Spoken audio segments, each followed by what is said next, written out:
क्यों उम्र की होए हाय जरा चाचा तबीयत खराब हुई भाई। वहाँ 500 रुपए ही डॉक्टर को जो लो पूरे तबीयत ज्यादा ही ना खराब हो जी। अरे ठीक है चाचा जी मैं बना दवाइयाँ।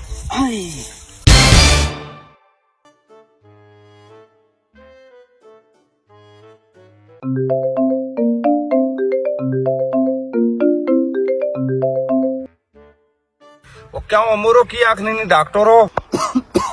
हाँ चाचा जी कोई चाचा जी है बोतल लगी पई बीमारी वड्डी ना बोतल ला सुटी आधी बोतल रह गई।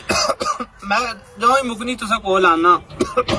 ओए होए होए होए होए बोतल लग गई। हल आराम ना बोतल लवा दे पैसे की जरूरत हुई तो आत्मा दस है। ठीक होगा चाचा जी ठीक होगा सही है। हाँ तो बीजो बिल सब हुआ वे चढ़ान उमरेगी।